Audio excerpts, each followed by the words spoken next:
বন্ধুরা, ফ্রাইং প্যানে দিচ্ছি। এই যে বেলে রেখেছিলাম পিৎজাটা, তো কীভাবে দিচ্ছি দেখো। এই যে চিজটা দিয়ে দিচ্ছি। আগে একটু ভালো করে চিজটা মিশিয়ে নিচ্ছি। খেতে কিন্তু খুবই ভালো হয়। রাতে ডিনারের জন্য বানাচ্ছি পিৎজা, ঘরোয়া পিৎজা। দেখো কত সুন্দর করে বানাচ্ছি।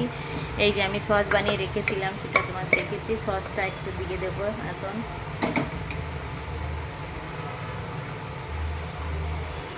সসটা দিয়ে দিচ্ছি। তারপরে এর মধ্যে নুন আছে হালকা করে, আর একটু আমি নুন দিয়ে দেবো। দেখো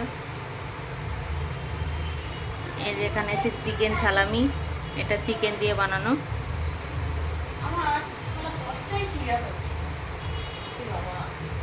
এর মধ্যে একটু দিয়ে দেবো কাঁচা লঙ্কা কাটা, কারণ আমার হাজব্যান্ড এটা খুব ভালো খায়, কারণ কাঁচা লঙ্কাটা ওনার খুব ফেভারিট।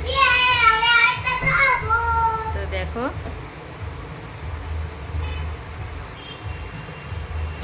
পেঁয়াজ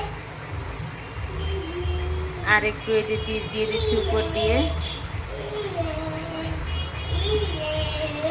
আর সামান্য একটু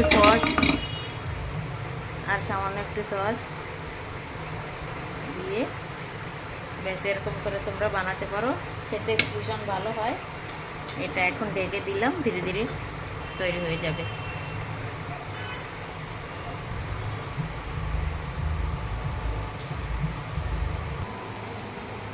দেখুন বন্ধুরা, পিৎজাটা কত সুন্দর হয়েছে।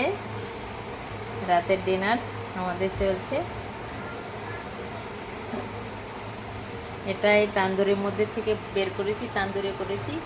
এটা একটা ফ্রাইং প্যানে বসিয়েছি, সেটা হয়ে গেছে। এই যে তো তোমাদের কেমন লাগলো আমাদের রাতের ডিনার অবশ্যই বলো। টাটা, বাই বাই, ভালো থেকো সবাই, গুড নাইট।